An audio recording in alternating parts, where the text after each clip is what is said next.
Before watching the video, make sure you have liked the video and subscribed to Hence Life is Awesome channel so that you never miss our world-class premium content. 1, 2, 3 Eid मुबारक। अस्सलाम वालेकुम, आप सबको बहुत बहुत बहुत ईद मुबारक हो और मैं दुआ करूँगा कि आप सबकी सारी तमन्नाएं इस ईद पूरी हों। हाय, दिस इज सलमान खान और आपको मेरी और बीइंग ह्यूमन की तरफ से बहुत बहुत ईद मुबारक। हाँ, बहुत बहुत शुक्रिया और आप सभी को मेरी तरफ से ईद की बहुत बहुत मुबारकबाद और देश भर में सभी लोगों को मेरी तरफ से ईद की बहुत बहुत मुबारकबाद। मेरी दुआ है कि ये दिन हम सब खुश रहें और ये साल हमारा अच्छा बीते।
नमस्कार,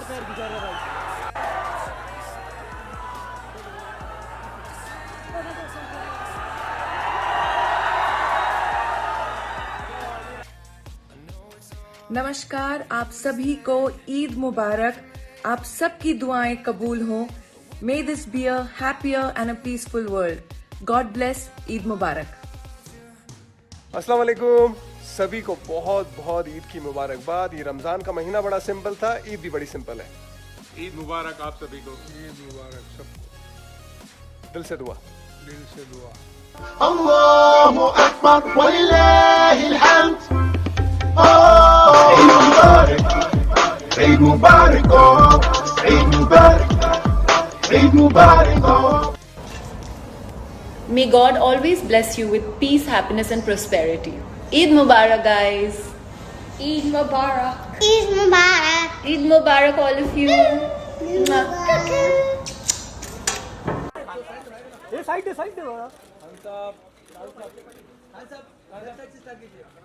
सर दरवाजा बंद कर दो। पूजा मैडम दरवाजा बंद करा। थोड़ा टर्न होइए ना यहाँ पे आपके।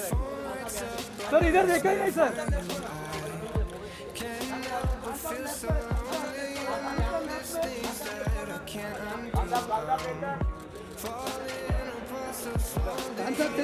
हाँ साहब यहाँ पे सेंटर।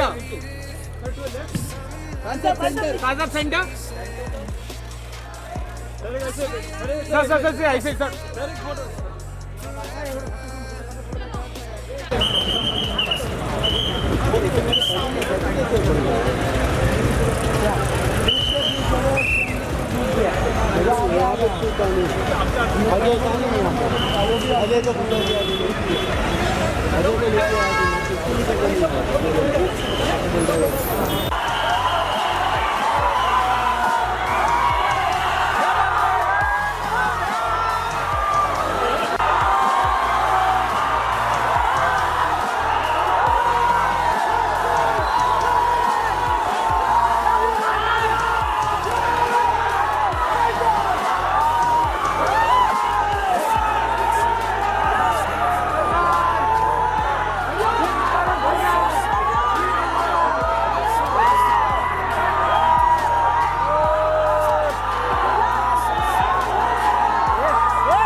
अस्सलाम वालेकुम, उम्मीद है आप सबके रोजे बहुत अच्छे से गुजरे होंगे, फैमिली के साथ सुकून से गुजरे होंगे। अब वक्त आया है ईद का, जो रब की तरफ से गिफ्ट रहती है।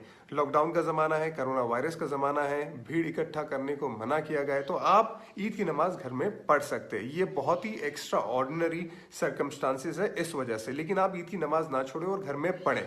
इस्लाम के 4 स्कूल ऑफ थॉट से अगर जो भी स्कूल ऑफ थॉट्स के हिसाब से अगर आप घर में ईद की नमाज और खुतबा नहीं पढ़ सकते, ये अलग बात है। ये वीडियो उन लोगों के लिए जिनको घर में ईद की नमाज पढ़नी है। बहुत सिंपल है, ईद की नमाज और जो बाकी की नमाजें रहती है उसमें सिर्फ इतना फर्क रहता है कि ईद की नमाज में 6 ज़ायद तकबीरें रहती है। आपने ईद की नमाज की नीयत बांधी, आपने सना पढ़ी, सना पढ़ने के बाद आपको अपने हाथ कान की तरफ ले जाने, अल्लाह अकबर कहना है, हाथ छोड़ देने, कान की तरफ ले जाना है, अल्लाह अकबर कहना है, हाथ छोड़ देने, कान की तरफ ले जाना है, अल्लाह अकबर कहना है, और फिर आप अपने हाथ बांध दीजिए। और उसके बाद अलहम्दुलिल्लाह की सूरत पढ़े, एक और सूरह पढ़ के रुकू में जाए। रुकू में जाने के बाद जिस तरह से आप सजदे में जाते हैं, जिस तरह से पहली रकात खत्म करते हैं, बिल्कुल उसी तरह से खत्म करें। उसके बाद जब आप दूसरी रकात में खड़े हो जाते तो पहले से ही आप अपने हाथ बांध देंगे, अलहम्दुलिल्लाह की सूरह पढ़ेंगे, उसके बाद दूसरी सूरह पढ़ेंगे, चाहे वो कुल की सूरह क्यों ना आती हो। उसके बाद आप अपने हाथ कान की तरफ ले जाके अल्लाह अकबर कहेंगे, हाथ छोड़ देंगे, अल्लाह अकबर कहेंगे, हाथ छोड़ देंगे, अल्लाह अकबर कहेंगे, हाथ छोड़ देंगे। चौथी मर्तबा जब आप अल्लाह अकबर कहेंगे तब आप सीधा रुकू में जाएंगे। रुकू में जाने के बाद, खड़े होने के बाद जिस तरह से आप सजदे में जाके जिस तरह से आप अपनी बाकी नमाजें खत्म करते हैं, बिल्कुल उसी तरह नमाज खत्म करके सलाम फिराएंगे। ये आपकी ईद की नमाज हो गई। उसके बाद खुतबे की बात आती है। देखिए, खुतबा जुमा की नमाज में नमाज से पहले होता है और ईद की नमाज में नमाज के बाद होता है। बहुत सिंपल, अगर आपको खुतबा पढ़ना है तो बहुत सिंपल मैं खुतबा आपको बताऊंगा। आप खड़े हो जाए, उसके बाद आप तकबीर पढ़े, अल्लाहु अकबर, अल्लाहु अकबर, ला इलाहा इल्लल्लाहु वल्लाहु अकबर, अल्लाहु अकबर वलिल्लाहिल हम्द। ये पढ़ लिया आपने, उसके बाद अलहम्दुलिल्लाह की सूरत पढ़ी, उसके बाद आप बैठ गए। ये आपका पहला खुतबा खत्म। थोड़ी देर के बाद आप खड़े हो जाइए, उसके बाद फिर तकबीर पढ़े, अल्लाहु अकबर, अल्लाहु अकबर। उसके बाद आप कोई भी एक दुरूद शरीफ, जो भी दुरूद शरीफ आपको आता है वो पढ़े। उसके बाद रब्बना आतिना फिद दुनिया हसनतन व फिल आखिरति हसनतन व क़िना अज़ाबन्नार पढ़े। ये आपका दूसरा खुतबा भी हो गया। इसी तरह से आप ईद की नमाज भी घर में पढ़ सकते हो और खुतबा भी और सवाब भी पूरी तरह से कमा सकते हैं। ईद मुबारक आप सबको। Thanks for watching the video. Hope you enjoyed it. Please don't forget to like the video and subscribe the channel so that you get to see most entertaining content all over the world first in time.